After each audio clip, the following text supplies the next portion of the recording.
오늘 아침 주요 뉴스입니다. 대한항공 여객기가 기체 결함으로 활주로에 멈춰서면서 비행기에 갇힌 승객 170명이 불편을 겪었습니다. 제주공항 항공기 운항도 2시간 반 동안 중단돼 항공기들이 잇따라 지연되거나 취소됐습니다. 오늘부터 청탁금지법상 허용되는 음식물 가액 한도가 3만 원에서 5만 원으로 올라갑니다. 2016년 청탁금지법이 시행된 지 8년 만에 첫 인상인데 음식물 가액 범위는 식사와 주류 등이 포함됩니다. 간호사주 측의 보건의료노조가 모레 총파업을 예고한 가운데 간호법 제정은 불투명한 상황입니다. 피해 간호사 업무 등을 놓고 여야의 의견이 여전한데 이 총파업 돌입 전 막판 합의가 이뤄질지 주목됩니다. 러시아가 우크라이나 수도 키이우를 포함해 전국에 미사일과 무인기 수백 기를 동원한 공습을 단행했습니다. 주로 에너지 시설이 표적이 돼서 전력 공급이 잇따라 중단됐고 4명이 숨졌습니다. 북한이 전방 배치를 예고한 탄도미사일 발사대 250대와 관련해 국정원은 미사일을 실제 수급할 수 있을지 의문이라고 분석했습니다. 다만 최전방에 배치한다면 충청권까지 영향을 미칠 수 있다고 답했습니다. 장애를 가진 승객이 열차에서 배변 실수를 했는데 승무원의 반응에 수치심을 느꼈다며 인권위에 진정을 접수했습니다. 코레일은 해당 승무원을 업무에서 배제하고 피해자에게 사과했습니다. 시청자 여러분 안녕하십니까? 화요일 아침 뉴스타트 2부 시작합니다. 대한항공 항공기가 기체 결함으로 활주로에 멈춰서면서 제주공항 항공기 운항이 2시간 반 동안 전면 중단됐습니다. 대한항공은 어제 저녁 8시 55분 제주도에서 김포로 갈 예정이던 KE1336편 항공기에서 엔진 이상이 감지돼 이륙을 포기했다고 밝혔습니다. 이로 인해 승객 170명이 2시간 반 동안 비행기에 갇혀 불편을 호소했고 연이어 출발 예정이던 항공기 29대와 제주로 향하던 항공기 12대 운항이 줄줄이 지연 또는 결항하는 등 차질을 빚었습니다. 대한항공 관계자는 타이어 결함으로 항공기가 이륙하지 못했다며 자체적으로 움직일 수 있는 상황이 아니어서 항공기를 옮기는 데 시간이 걸렸다고 설명했습니다. 간호사들이 주축이 된 보건의료노조가 모레 총파업을 예고한 가운데 오늘 관계 장관회의가 열립니다. 한덕수 국무총리는 오늘 오전 정부 서울청사에서 이주호 교육부 장관 겸 사회부총리와 조규홍 보건복지부 장관 등을 불러 관계 장관회의를 주재할 예정입니다. 오늘 회의에서는 보건의료 노조 파업에 대한 대응 계획과 함께 응급실 운영 등 비상진료대책 등이 논의될 예정입니다.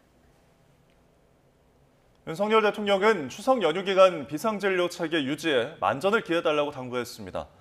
윤 대통령은 어제 수석비서관 회의와 잇따라 열린 한덕수 총리와 주례회동에서 이같이 지시했다고 정혜전 대변인이 브리핑을 통해 전했습니다.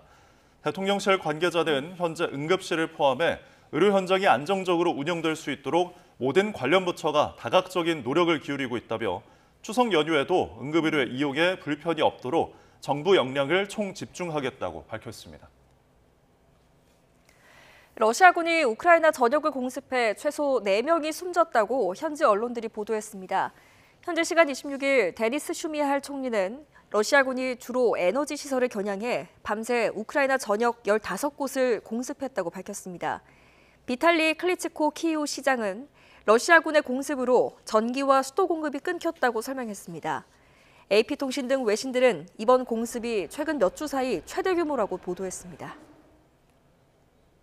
국가정보원이 탄도미사일 이동식 발사대 150대를 전방에 새로 배치한다는 북한 주장을 두고 발사대를 갖추고 있더라도 미사일을 수급할 수 있을진 의문이라고 국회에 보고했습니다.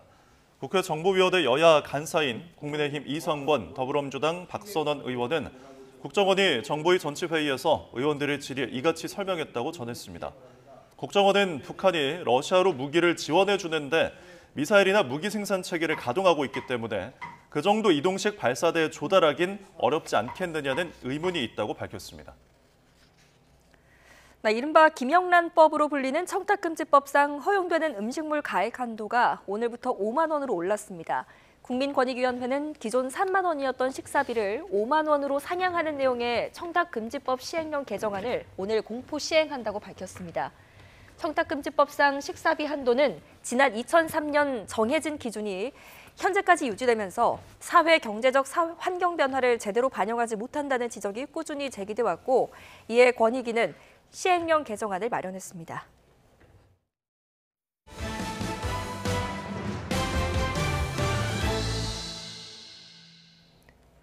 네, 어제 대한항공 여객기가 기체 결함으로 활주로에 멈춰서면서 제주공항 항공기 운항이 한때 전면 중단됐습니다. 활주로는 2시간 반 만에 열렸지만 비행기에 갇힌 승객들은 불안함을 호소했고 항공기 지연과 취소가 속출하며 승객들의 불편이 이어져야만 했습니다. 밤사이 소식 김다연 기자가 보도합니다.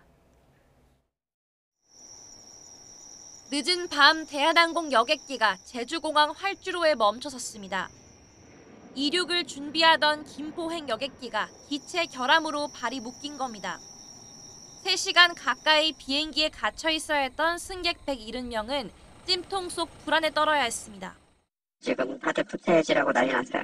지금 애기들은 울고 있고 이게 지금 활주로에 비스듬하게 서 있거든요. 빨리 내려달라고 지금 막 소리치는 사람들도 많은데 활주로가 폐쇄되면서 항공기 40여 편도 줄줄이 지연되거나 결항하는 등 영향을 받았습니다.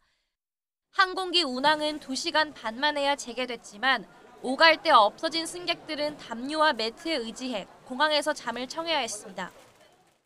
비행기가 또 다시 뜬다는 얘기가 있어서 저희들은 기다렸는데 결국은 대구 공항에서 또 받아주지를 안 하는 상황이었습니다. 시간적으로도 또 다시 또 숙소를 저희가 찾아가서 또 잠을 자고 나오기 시간은 또 해안 끝에 출발지로 다시 돌아간 이용객들도 대체 항공편이 뜰 때까지 묵을 곳을 구하느라 발을 동동 굴렀습니다. 회항하다가 다시 김해공항으로 왔거든요. 11시간 넘어 도착했는데 갈 데도 없고 차도 없고. 대한항공 관계자는 항공기가 자체적으로 움직일 수 있는 상황이 아니어서 견인에 시간이 걸렸다고 해명했습니다. 비슷한 시각 전북 전주에서는 아파트 화재로 60대 여성이 몸에 화상을 입어 병원으로 옮겨졌습니다. 다친 여성은 하반신 마비로 이동이 불편한 상태였던 거로 파악됐습니다. 소방당국은 도착 당시 주민들이 소화기로 불을 자체 진화 중인 상황이었다며 신고 접수 20분 만에 불을 완전히 껐다고 설명했습니다. 호남 고속도로 익산 부근에서는 덤프 트럭이 중앙 분리대를 들이받는 사고가 났습니다. 파편을 맞은 승용차 석 대가 피해를 입었고 트럭 운전자가 다리 통증을 호소해 치료를 받았습니다. 경찰은 트럭 타이어에 구멍이 나면서 차량이 중심을 잃고 넘어진 거로 보고 있습니다. YTN 김다연입니다. 네, 오늘 새벽 0시 20분쯤에는 서울 상도동의 5층짜리 다세대 주택 3층에서 불이 나 30분 만에 꺼졌습니다. 이 불이 나자 주민 12명이 바로 대피를 해서 다행히 다친 사람은 없었습니다.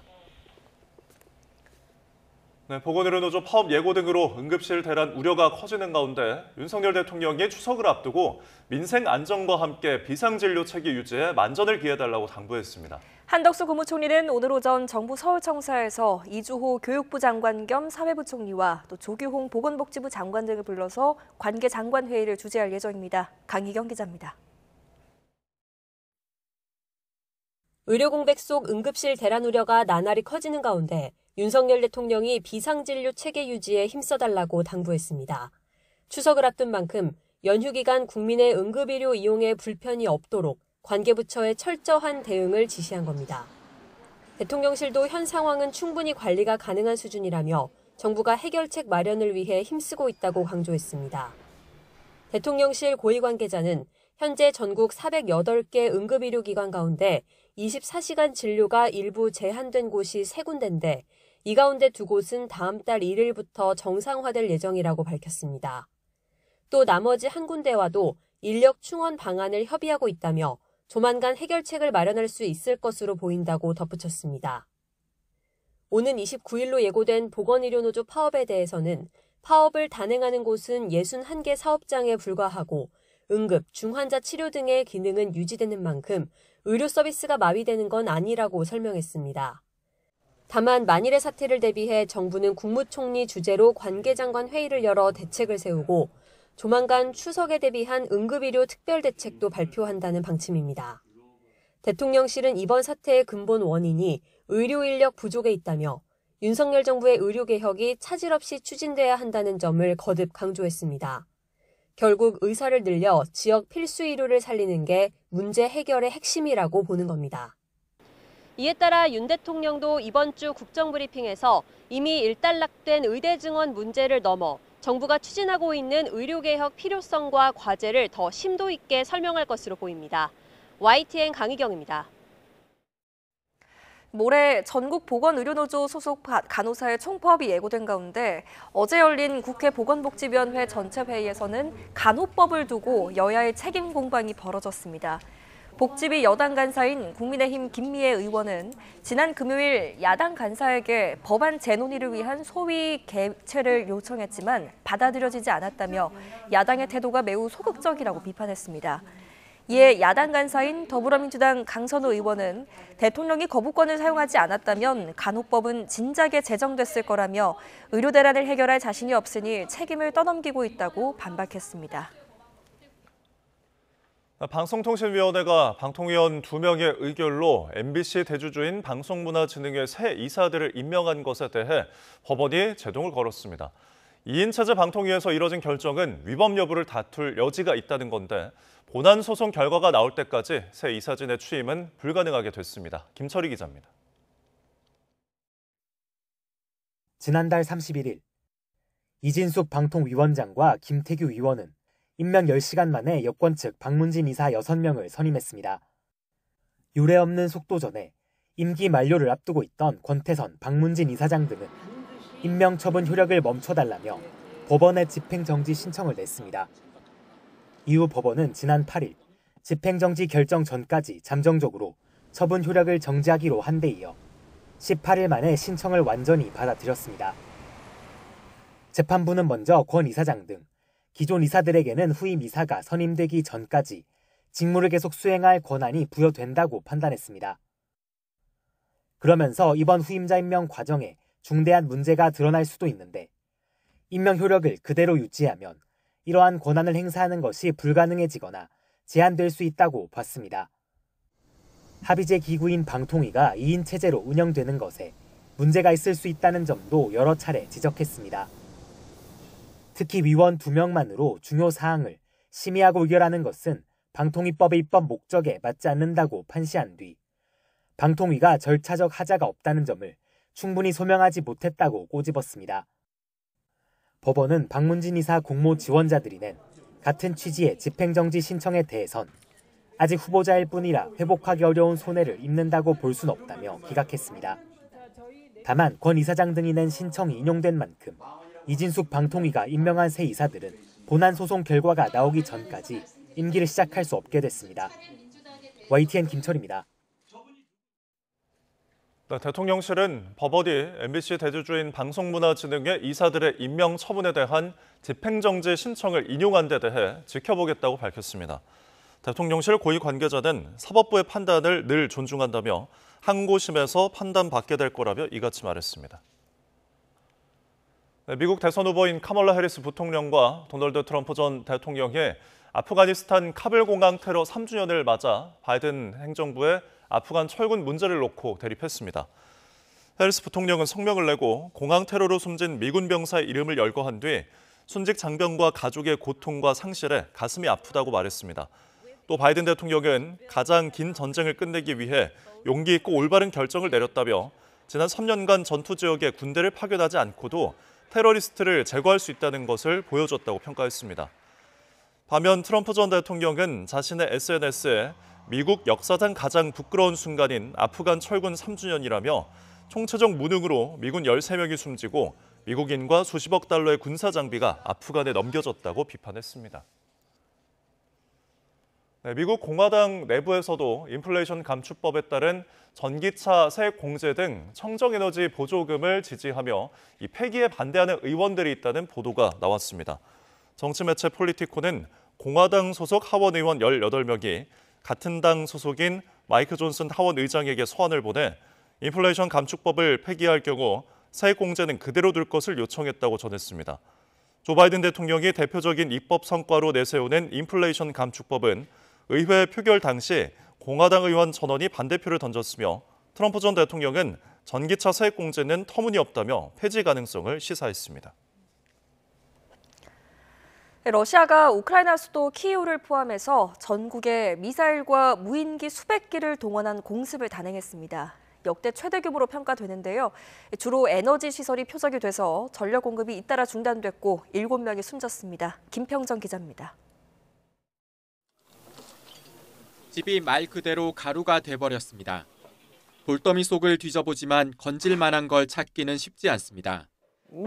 Пошкодження, ви бачите, що нічого немає. Оце все пошкодження. Під нуль все. Тобто, бачите вирву і можете зрозуміти, що ось це все, що залишилось від будиночка та сараю. 키이우 인근 발전소 옆 저수지에도 미사일이 떨어졌습니다. 공습을 받은 발전소는 곳곳이 부서지고 불길이 솟아오릅니다. 러시아는 미사일 127발, 무인기 109기를 동원해 우크라이나 전역을 대대적으로 공습했습니다. 우크라이나는 그중 미사일 102발, 무인기 99기를 요격했다고 주장했습니다. 주로 에너지 시설이 표적이 돼 전력 공급이 잇따라 중단됐고 사상자도 속출했습니다. 젤렌스키 대통령은 미국이 이스라엘의 미사일 요격을 도운 것처럼 자국도 도와달라고 요청했습니다. Якщо така єдність очевидно ефективно спрацювала на Близькому Сході, це повинно працювати і в Європі. The air defense performed really well during these attacks. They didn't knock everything out of the sky. Clearly, some things got through, but they knocked the majority out of the sky, and we got to make sure they can continue to do that. 우크라이나도 국경에서 600여 킬로미터 떨어진 러시아 사라토프의 고층 건물을 무인기로 타격했습니다. 쿠르스크 지역에선 마을 2곳을 더 점령했다고 주장했습니다. Они не могут остаться без соответствующего ответа. И ответ обязательно будет. 치열한 공방이 벌어지는 가운데 라파엘 그로시 국제원자력기구 사무총장은 공습 논란이 일었던 쿠르스크 원자력 발전소를 직접 방문해 안전 상황을 점검할 예정입니다. YTN 김평정입니다.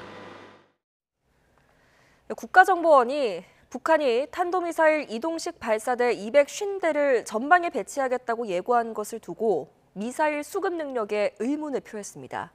하지만 충청도까지 사정권에 들 수 있는 만큼 방어태세에 새로운 부담이 될 수 있다는 점은 인정했습니다. 임성재 기자입니다.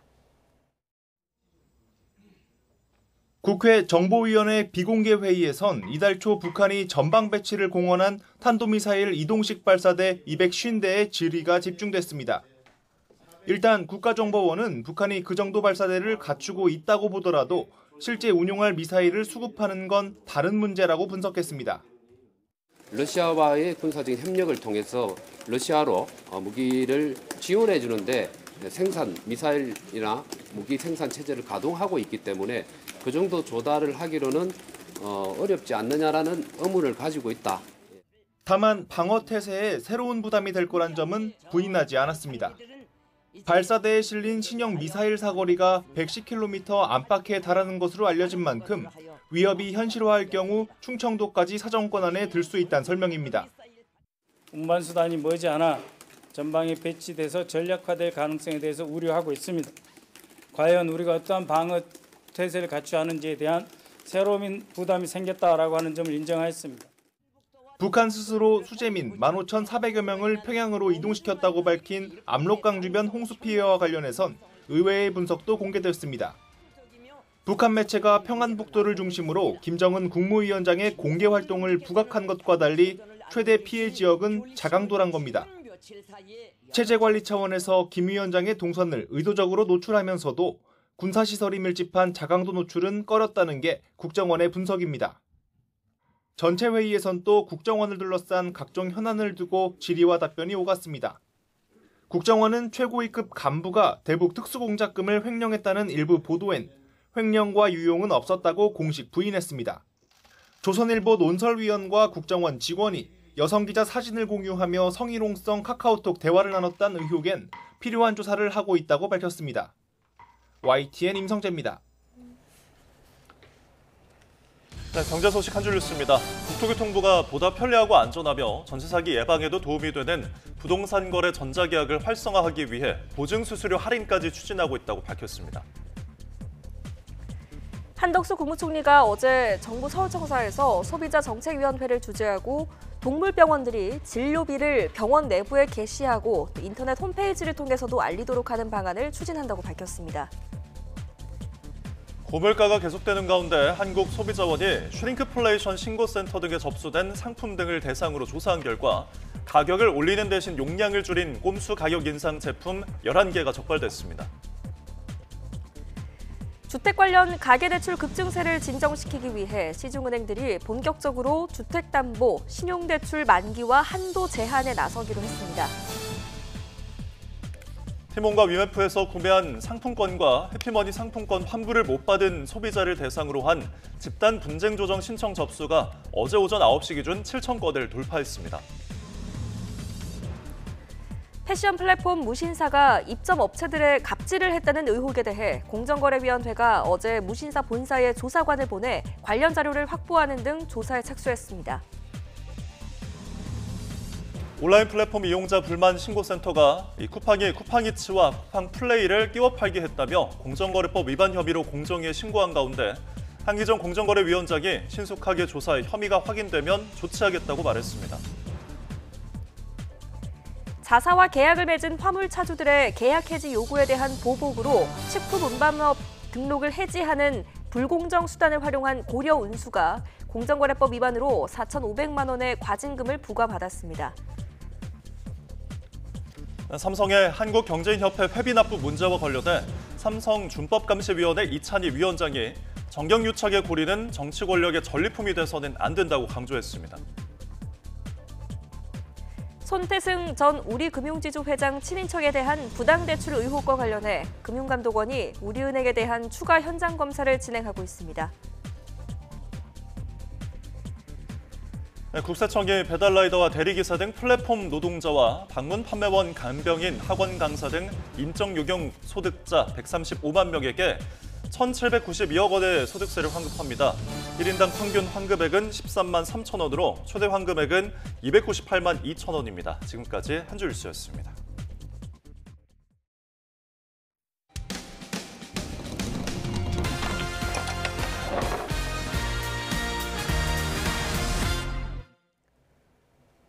장애를 가진 승객이 열차를 탔다가 배변 실수를 했는데 승무원의 반응에 수치심을 느꼈다며 인권위에 진정을 접수했습니다. 코레일은 주장이 엇갈리는 부분이 있다면서도 해당 승무원을 업무에서 배제하고 피해자를 찾아가서 사과했습니다. 인권위도 조만간 진위 파악에 나설 예정입니다. 배민혁 기자가 취재했습니다. 시각장애를 가진 경복현 씨와 여자친구인 지적장애인 백유진 씨는 지난 22일 백 씨 부모님을 모시고 가족여행에 나섰습니다. 새벽 6시쯤 서울 용산역에서 춘천 가는 열차에 올랐을 때 몸 상태가 좋지 않던 백 씨가 그만 기저귀에 변을 보게 됐습니다. 당황했던 백 씨. 그런데 승무원이 하차를 요구하며 보인 반응에 또 한 번 당황했다고 말합니다. 솔직히 저도 난감한데 너무 대놓고 사람들 많은 데서 말씀을 하셔가지고 변이 흐른 걸 보더니 변이 흘렀네요 이것도 아니고 똥 쌌잖아 그대로. 일행은 다른 승무원의 안내를 받아 열차에서 내린 뒤 다음 열차표를 받았습니다. 이들은 열차에서 내려 다른 열차를 탄 건 괜찮았지만 처음 현장을 본 승무원의 언행에 수치심을 느꼈다고 말합니다. 결국 국가인권위에 진정을 넣고 코레일에도 민원을 제기했습니다. 실수를 했을 때 이거를 덮어주고 자기네들끼리 사무실 가서 조용히 이야기해도 될 거를. 코레일은 해당 승무원을 곧바로 업무에서 배제했습니다. 코레일은 다만 다른 승객들이 불편할 수 있는 상황에서 하차를 요구하고 다음 열차를 안내한 것은 원칙에 따른 것이라고 설명했습니다. 또 처음 승무원이 보인 반응과 관련해서도 양측의 주장이 엇갈리는 부분이 있다는 입장입니다. 그럼에도 불구하고 피해자가 불편을 겪고 감정이 상할 만한 행동이 있었던 것으로 판단했다며 서비스 업무 특성상 고객이 수치심을 느낀 것은 치명적이라고 판단해 해당 승무원을 업무에서 배제했다고 밝혔습니다. 코레일은 또 백 씨 등을 찾아가 진정성 있는 사과를 했다며 이 같은 문제가 재발하지 않도록 노력하겠다고 밝혔습니다. 백 씨는 코레일 측에 직원들에게 장애인식 개선을 위한 교육을 강화할 것 등을 요구했습니다. 진정을 접수한 인권위는 조만간 조사관을 배정해 진위 파악에 나설 예정입니다. YTN 배민혁입니다. 기상청이 오늘 새벽 0시 15분 북한 함경북도 길주 북북서쪽 41km 지역에서 규모 2.7의 지진이 발생했다고 밝혔습니다. 진앙은 북위 41.28도, 동경 129.09도이며 지진 발생 깊이는 12km입니다. 기상청은 이번 지진은 자연 지진으로 분석된다라고 설명했습니다. 네, 오늘도 곳곳에서 열대야를 기록하겠고 낮 동안에도 습도 높은 무더위가 계속되겠습니다. 더위 속 비와 소나기 소식도 있는데요. 자세한 날씨 알아보겠습니다. 원희다 캐스터. 네, 기상센터입니다. 네, 오늘은 얼마나 더울지 더위 상황부터 좀 전해주시죠. 네, 한여름 같은 폭염의 기세는 한풀 꺾였지만 여전히 예년보다 더운 날씨가 지속하고 있습니다. 우선 현재 서울 기온은 25.5도로 어제 같은 시각과 비슷하게 출발하고 있고요. 한낮에는 32도 안팎까지 올라 무덥겠습니다. 지난 밤사이 도심과 해안가 곳곳에서 열대야가 나타나고 있습니다. 현재 청주 26.2도, 부산 27.3도를 나타내고 있습니다. 한낮에는 서울 32도, 광주 31도, 대구 33도까지 오르겠고 동풍이 부는 동해안은 강릉 29도, 포항 29도에 그치겠습니다. 네, 그럼 오늘 비와 소나기가 내리는 지역이 있을까요? 네, 오늘도 나오실 때 우산 하나 챙기셔야겠습니다. 전국 대부분 지역에 소나기가 지나겠고 동해안과 제주도에는 동풍의 영향으로 비가 내리겠는데요. 현재 영동과 경북 북부를 중심으로 소나기 구름이 발달해 있습니다. 오늘 전국 곳곳에 5에서 40mm의 소나기가 지나겠고요. 모레까지 동해안과 제주도에 최고 60에서 80mm의 비가 예상됩니다. 일부 지역에서는 벼락과 돌풍을 동반한 시간당 20mm 안팎의 호우가 쏟아질 수 있겠습니다. 또 오늘 남해안과 제주도 해안에서는 너울성 파도가 높게 일겠습니다. 해안가 안전사고에도 각별히 유의하시기 바랍니다. 네, 앞으로 더위 전망은 어떨까요? 네, 우선 내일과 모레는 대기 상층에 찬 공기가 남하하면서 일시적으로 열대야가 주춤하겠습니다. 다만 일본을 통과하는 태풍 산산이 더위의 변수로 남아 있는데요. 서울 등 서쪽 지방은 낮더위가 심해졌다가 태풍이 지난 뒤 주 후반부터는 다시 누그러질 것으로 보입니다. 다만 9월 초반에도 다시 늦더위가 나타날 가능성이 있겠습니다. 날씨였습니다.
간호사들이 주축이 된 보건의료노조가 모레 총파업을 예고한 가운데 오늘 관계장관 회의가 열립니다. 한덕수 국무총리는 오늘 오전 정부 서울청사에서 이조 교육부 장관 겸 사회부총리와 조규영 보건복지부 장관 등을 불러 관계장관 회의를 주재할 예정입니다. 오늘 회의에선 보건의료노조 파업에 대한 대응 계획과 함께 응급실 운영 등 비상진료대책 등이 논의될 예정입니다. 국회 보건복지위원회 소속 더불어민주당 의원들은 오는 29일부터 총파업을 예고한 전국 보건의료노조 간부들과 긴급 간담회를 열기로 했습니다. 민주당 복지위원들은 오늘 국회에서 보건의료노조 간부들을 만나 의료대란 장기화와 또 총파업을 막을 대안을 모색하겠다고 밝혔습니다. 이 자리에서는 간호사를 비롯한 보건의료업계 종사자들의 처우 개선과 정부 여당이 합의 처리를 요구하는 간호법 제정 방안 등이 논의될 것으로 보입니다. 네, 의료대란이 개각되면서 국민의힘이 대통령실의 2016학년도 의대 정원 증원을 유예하자고 제안을 했지만 받아들여지지 않은 것으로 알려졌습니다. 한동훈 대표는 지난 25일 열린 고위당정협의회에서 올해 모집하는 내년도 의대 정원 확대 결정은 유지하되 2026학년도 증원을 보류하는 방안을 제안한 것으로 전해졌습니다. 의정 갈등 장기화로 의료 공백 문제가 심각해지자 절충안을 낸 거로 보이는데 대통령실은 예정대로 의대 정원 증원을 추진해야 한다는 방침입니다. 대통령실 고위 관계자는 기자들과 만나 의사 인력 수급 문제는 정부가 책임지고 여러 데이터와 미래 전망을 측정해 결정한 거라며 의료계와 아무런 근거 없이 타협하거나 의료계가 결정할 문제가 아니라고 선을 그었습니다. 국민의힘 한동훈 대표는 오늘 취임 후 첫 민생 현장으로 한국거래소를 찾아가서 청년 투자자들을 만납니다. 금융투자소득세 폐지의 필요성을 강조해온 한 대표는 이 자리에서 중도 청년층의 의견을 듣고 향후 정책 추진 방향을 점검한다는 계획입니다. 오후에는 대전시당 당사 이전 개소식에 참석해서 당원들을 만나고 지역 민심을 듣습니다. 국민의힘 한동훈 대표가 여야 대표회담을 전체 공개하면 좋겠다. 즉 기존 생중계 입장을 거듭 밝혔지만 전제 조건은 아니라며 여지를 뒀습니다.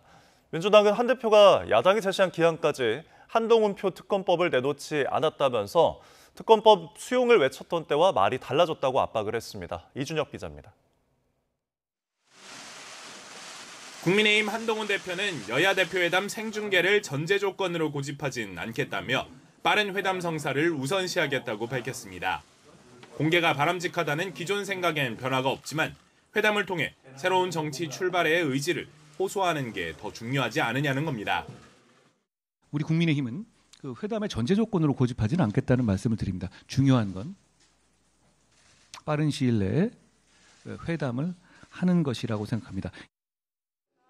여당이 형식에만 얽매인다며 비판하던 민주당은 우선 실무 협상까지 지켜보겠다는 반응을 보였습니다. 다만 생중계 제한의 수위 조절 등이 이루어지고 있는 것으로 보인다며 여당의 회담 성사 의지는 높게 평가했습니다. 회담 자체의 성과를 내려면 좀 진중하고 좀 진지한 대화가 가능한 방식이 돼야 되지 않겠는가 이런 이제 문제 제기가 있었고. 민주당은 그러나 한동훈표 최상병 특검법은 하루빨리 발의하라고 거듭 압박했습니다. 앞서 민주당이 발의 시한으로 제시한 날까지 한 대표가 응하지 않았다며 지난 전당대회 출마 선언 당시엔 허언을 한 거냐고 날을 세웠습니다. 당대표로 취임한 지 한 달이 넘었는데 시간이 부족했다거나 10명의 국회의원을 구하지 못해서 법안 발의를 못했다는 변명은 통하지 않습니다. 이에 한 대표는 여권 분열을 위한 포석으로 보고 공수처 수사를 비롯한 여러 가지 변수가 생긴 만큼 야당 압박을 따라가지 않겠다고 선을 그었습니다. 그런가 하면 여당은 코로나19로 이재명 대표 재판이 줄줄이 연기된 것을 두고 오는 10월까지 선거법 위반 사건 선고는 내려져야 한다며 역공을 펼쳤습니다. 무죄가 확실하다고 말씀하고 계시지 않습니까?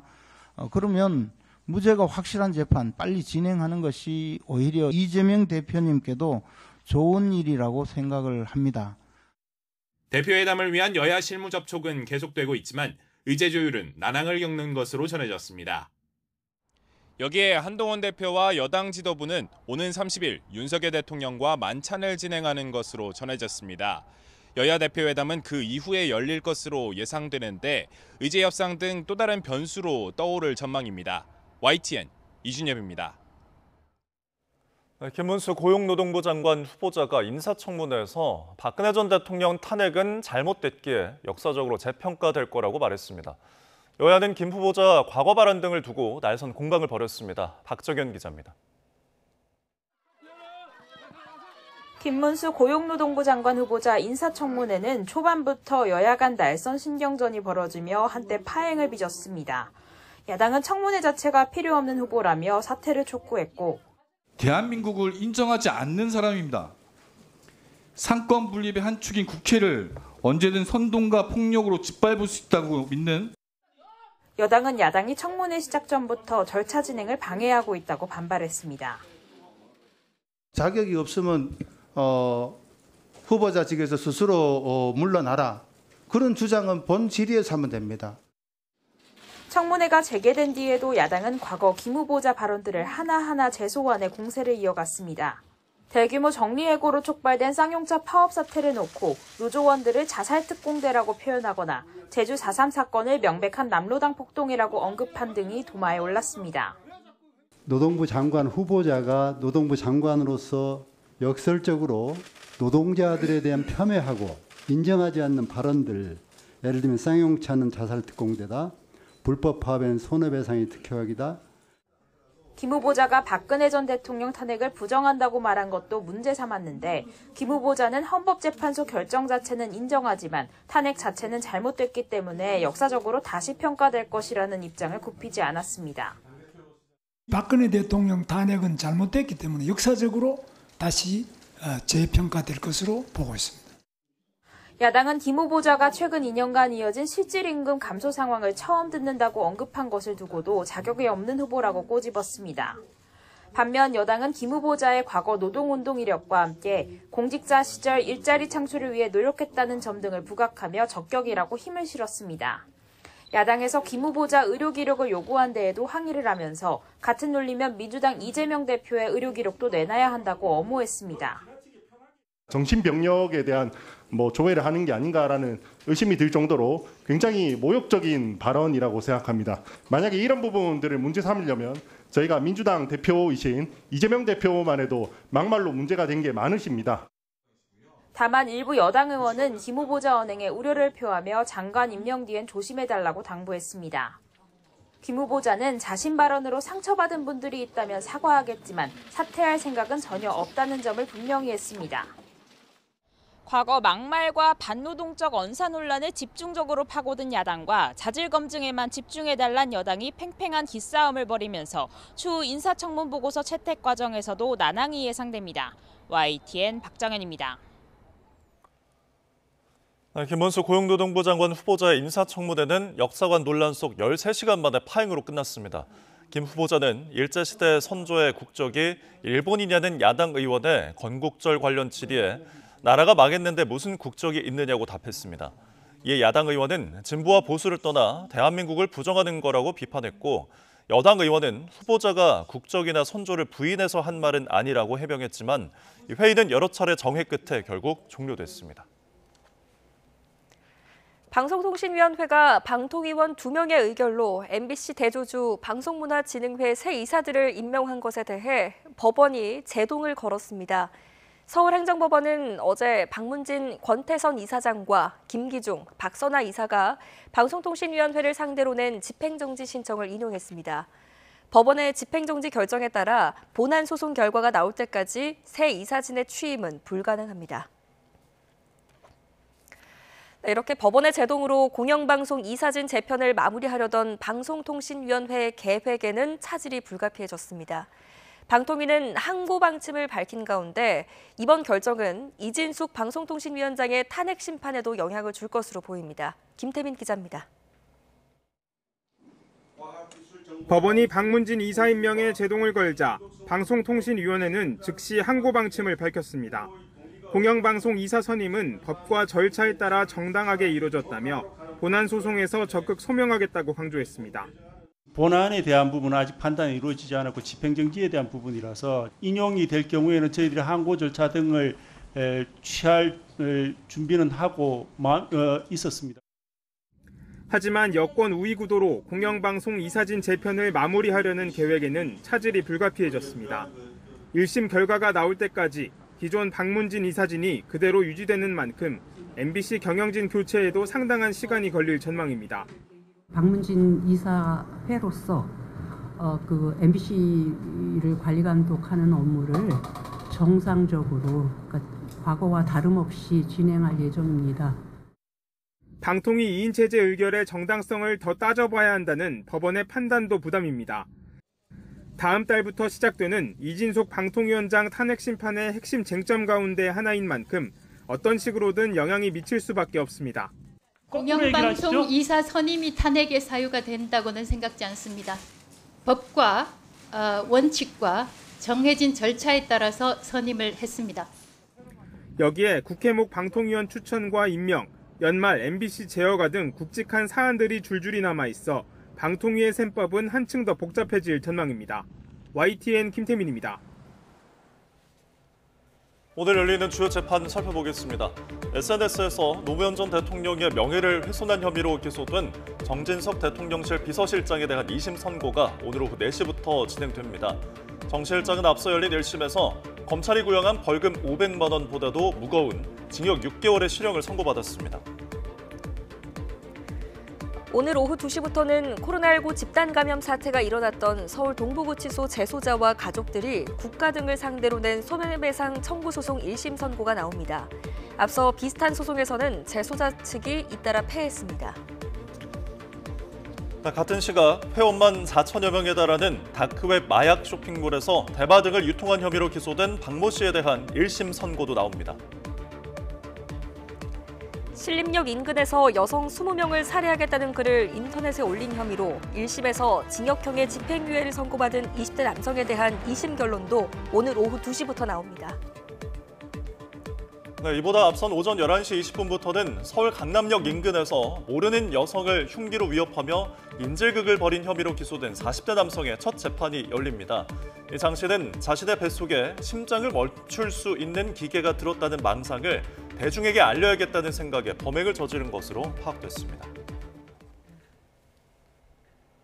네, 검찰이 고의로 공직자 재산 신고를 누락해 국회 공직자윤리위원회 업무를 방해한 혐의로 김남국 전 의원을 재판에 넘겼습니다. 코인 투자로 큰 수익을 거둔 것을 숨기기 위해 일부러 재산 신고를 빠뜨린 것으로 봤는데 미공개 정보 이용 등 정치자금법 위반 의혹에 대해서는 무혐의 처분을 내렸습니다. 윤웅성 기자입니다.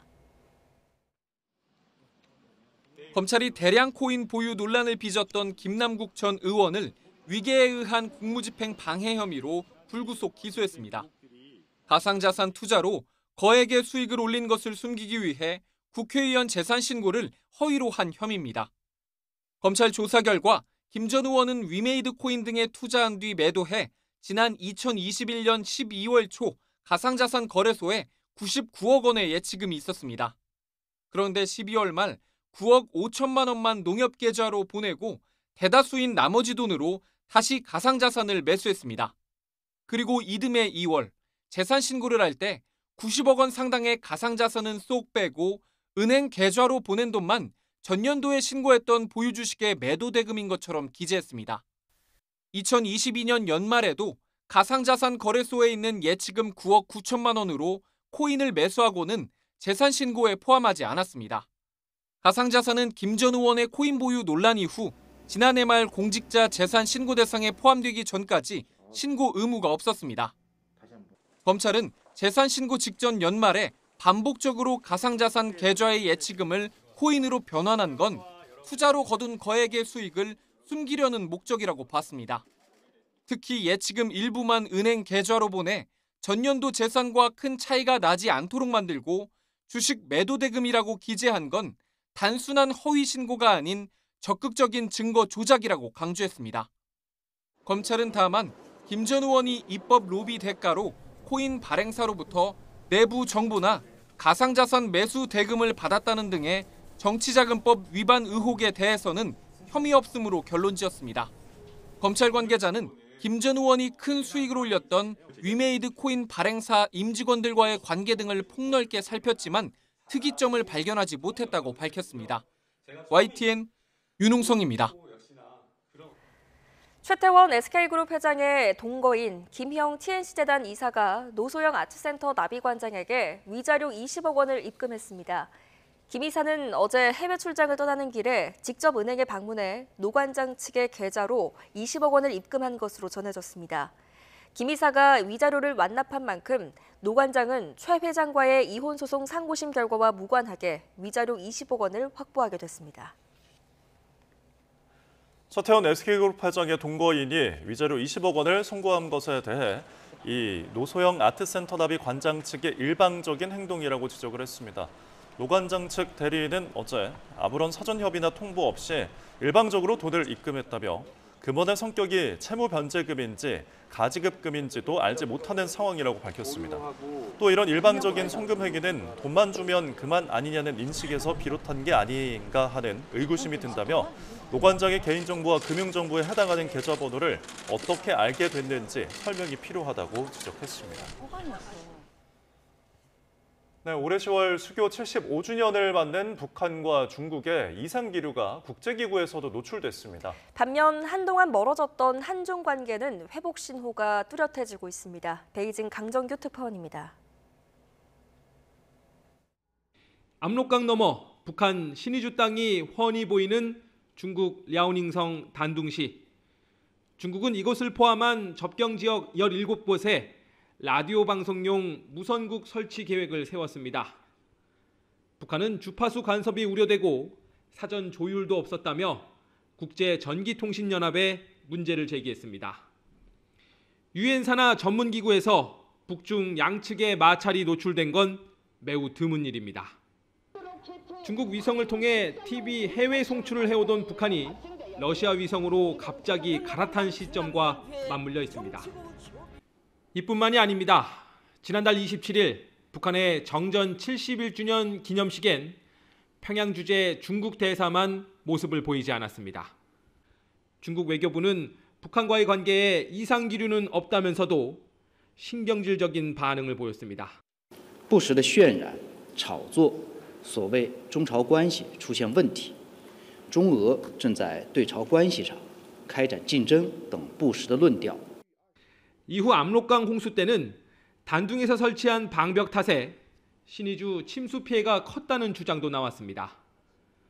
중국 대사가 수해 지역을 찾아가 구호 지원 의향을 밝혔지만 북한은 아무런 반응을 보이지 않았습니다.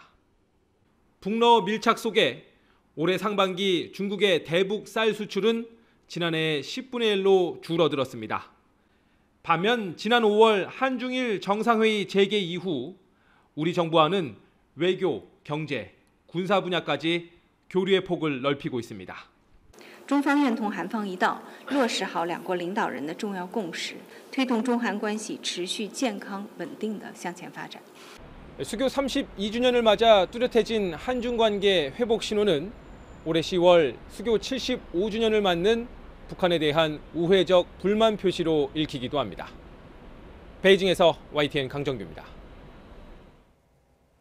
조태열 외교부 장관이 미국 대선을 앞두고 경제안보 외교 환경의 불확실성이 중대되고 있는 만큼 우리 기업에 대한 부정적 영향을 최소화하고 기회는 극대화할 수 있도록 민관 공조를 강화하겠다고 밝혔습니다.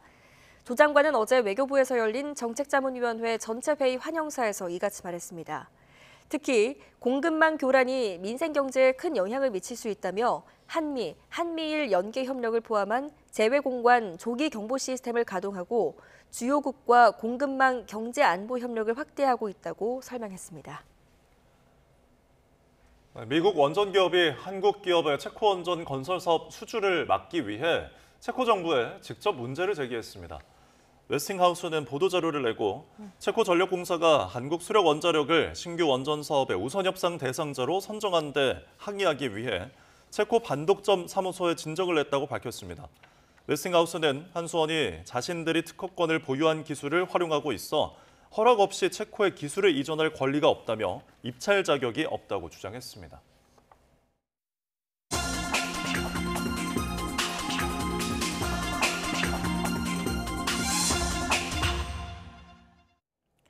오늘의 글로벌 픽입니다. 일본에서 기습폭우로 지하철역과 도로 등의 침수 피해가 잇따랐는데 이번엔 태풍 10호 산산이 일본 열도를 관통할 수 있다는 전망이 나옵니다. 트럭을 쓰러뜨릴 정도의 강풍과 함께 하루 최대 400mm의 기록적인 비를 퍼부을 것으로 보여 일본 정부도 주의를 촉구하고 나섰습니다. 도쿄에서 김세우 특파원이 전해드립니다. 지하철역 안을 오가는 계단으로 빗물이 폭포수처럼 쏟아져 들어갑니다. 지하철 개찰구 주변은 물바다로 변했습니다. 맨홀을 통해 물이 분수처럼 치솟으며 맨홀 뚜껑까지 날려버립니다. 지난 21일 저녁 도쿄에 내린 기습폭우의 영향입니다. 도쿄 일부 지역은 1시간 동안 100mm가 넘는 비가 쏟아지기도 했습니다. 최근 잇따른 태풍의 영향으로 대기가 불안정해지면서 곳곳에서 이 같은 기습폭우가 이어지고 있습니다. 그런데 이달 들어 6번째 발생한 10호 태풍 산산이 28일쯤 일본 남부 규슈에 상륙합니다. 변수는 남아있지만 일본 열도를 고스란히 지나갈 가능성이 큽니다. 진행 방향이나 위력에서 2019년 10월 사망자만 100명이 넘었던 태풍 하기비스와 비슷할 수 있다는 전망까지 나옵니다. 일본 기상청은 태풍의 이동 속도도 느려 일본을 오래 머물 수 있는 만큼 주의를 당부했습니다. いずれにしても暴風、高波、それから大雨の影響が長引く恐れがあるというふうに考えていますので、厳重な警戒をお願いしたいと思っています。 산사는 순간 최대 풍속이 초속 50에서 60m에 달하고 28일에서 29일 사이 동일본에서 서일본에 걸쳐 많은 곳은 300~400mm의 기록적인 비를 뿌릴 것으로 보입니다. 일본 정부도 토사 붕괴와 하천 위험을 경고하고 나섰습니다. 少しでも危険を感じれば躊躇せず早め早めに自らの命を守る行動をとっていただくようお願いをいたします。 게릴라성 기습호우에 이은 강력한 태풍으로 일본 열도가 어느 때보다 긴장하고 있습니다. 도쿄에서 YTN 김세호입니다. 아이슬란드 남부 브레이다 메르크루쿨 빙하에서 얼음 동굴이 붕괴하면서 외국인 단체 관광객 가운데 1명이 숨지고 2명이 실종됐습니다. 아이슬란드 경찰은 현지 시간 25일 오후 3시쯤 이 빙하에서 외국 단체 관광객 25명이 얼음 동굴을 탐사하던 도중 무너져 내린 얼음이 4명을 덮쳤다는 신고가 응급의료당국에 접수됐다고 밝혔습니다. 무너진 얼음 덩어리를 맞은 2명 가운데 1명은 현장에서 숨졌고 헬기로 수도 레이캬비크로 이송된 다른 1명의 상태는 안정적인 것으로 알려졌습니다. 폭염과 산불에 시달리는 미국 캘리포니아주에 20여 년 만에 처음으로 한여름인 8월에 눈이 내렸습니다. 최근 요세미티 국립공원 남동쪽 시에라 네바다 산맥 전망대 부근을 포함해 캘리포니아 동부 산악지대 곳곳에 이례적으로 눈이 내렸는데요. 특히 레슨 화산 국립공원을 관통하는 89번 고속도로 부근은 7cm가 넘는 눈이 내려 한때 교통이 통제됐습니다. 미국 국립기상청은 이 지역에 8월에 눈이 내린 건 2003년 이후 처음이라고 밝혔습니다. 아프리카 수단 동부에서 폭우로 댐이 무너져 최소 60명이 숨지고 수십 명이 실종되는데요. 수단 보건부는 동부 홍해주의 아르바트 댐이 폭우로 무너졌다고 밝혔습니다. 현지 매체는 최소 60명이 사망하고 더 많은 실종자가 있을 것으로 보인다며 댐이 무너지면서 홍수가 나 많은 주택이 파괴되고 차가 떠내려갔다고 보도했습니다. 제2차 세계대전 참전용사였던 영국의 한 할머니가 스카이다이빙으로 자신의 102세 생일을 기념했습니다. 2차 대전 당시 해군 여군부대에 복무했던 마네트 베일리는 자신의 102번째 생일을 맞아 안전보조자와 함께 상공 2100m 높이에서 뛰어내렸는데요. 이를 통해 지역 자선단체들은 기금 10,000파운드 이상을 모았습니다. 베일리는 2년 전 100세 생일 때는 페라리를 타고 실버스톤 자동차 경주 서킷을 시속 210km로 질주하기도 했습니다. 홍콩의 액션 배우이자 할리우드 스타인 성룡이 2024 파리 패럴림픽의 성화 봉송 주자로 선정됐다고 AFP 통신이 보도했습니다. 프랑스 배우 엘자 질버스테인과 댄서 겸 안무가 벤자민 밀피에도 패럴림픽 성화 봉송에 참여할 예정입니다. 지금까지 글로벌 픽이었습니다.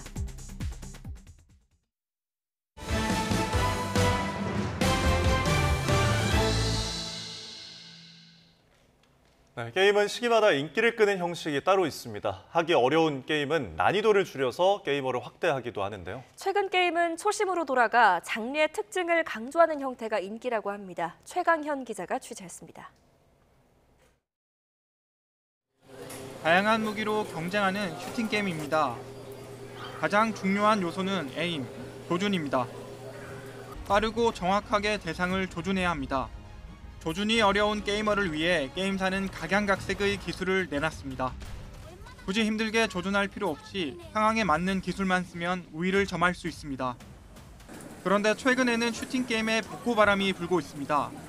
게이머에게 가장 중요한 조준을 강조하는 것입니다. 가장 주목받는 게임은 발로란트. 발로란트는 진행 속도가 빠르고 캐릭터의 기술과 샷의 조화가 뛰어나다는 점입니다. 특히 게임 승패가 개인 능력보다 팀워크와 전략에 따라 좌우되기 때문에 공정한 경쟁이 가능합니다. 기존 FPS 게임들과는 조금 다른 스킬 위주가 아닌 에임 위주의 게임이고 요원들만의 이제 특색이라던가 그런 부분이나 이게 또 여러 가지로 콘텐츠적으로도 즐길 수 있다는 점이 좀 이 게임의 큰 장점이라고 생각이 듭니다. 업데이트와 패치를 통해 게임성을 개선하고 꾸준히 국제대회를 개최하는 것도 인기 비결입니다. For us, we really view Valorant as like not just a game, but a game, a sport, a community around it, and also being a part of culture. So very excited to be here with you all in the PC Cafe. The plan going forward is how do we bring those things together? How do we make Valorant a year-long experience that you're a part of? And so just really continue to elevate the way that we do that. 두 사람이 번갈아 역할을 바꿔가며 문제를 해결하는 롤플레잉 게임입니다. 1990년대 유행했지만 화려한 게임에 밀려 인기를 잃었던 걸 모바일로 재현해 큰 인기를 끌고 있습니다. 감성을 자극하는 2D 도트 그래픽 위에 높은 전략성을 구현한 게 특징입니다. 과거 유행했던 슈팅과 롤플레잉 게임을 융합한 퍼스트 디센던트도 주목받고 있습니다. 두 게임 장르의 근본적인 특징을 잘 섞어 게임 플랫폼인 스팀에서 글로벌 최고 인기 1위에 올랐습니다. 게임은 인기를 위해 시간이 가면서 본래 장르의 특징을 잃어버리기도 합니다. 하지만 20년을 기점으로 원래 장르를 그리워하며 소심을 강조하는 게임이 다시 인기를 끄는 현상이 반복되고 있습니다. YTN 최광현입니다. 서울시의회가 오늘 제326회 임시회를 개회합니다. 임시회에서는 전기차 화재 우려를 줄이기 위해 배터리 제조사를 공개한 자동차에 보조금을 우선 지급하거나 전기차 전용 구역에 화재 방지 시설 등을 설치하는 방안이 논의됩니다. 또 시청역 역주행 참사 예방 대책, 러브버그 등 대규모 발생 곤충 방지 지원 근거 마련 등 또 불법 주정차 단속 실효성 강화 등 152개 안건이 심사 처리됩니다. 허위 공시로 거래 정지를 막으려고 시도한 혐의를 받는 김영준 이화그룹 회장이 구속됐습니다. 서울중앙지방법원은 김 회장이 증거를 없애고 달아날 염려가 있다며 구속영장을 발부했습니다. 재판부는 하지만 같은 혐의를 받는 경영진 3명의 구속영장은 관련 증거가 상당 부분 확보돼 있고 이들이 참고인 진술에 영향력을 미칠 가능성이 작아 보인다며 기각했습니다. 네, 뉴스타트 3부 잠시 뒤에 이어집니다.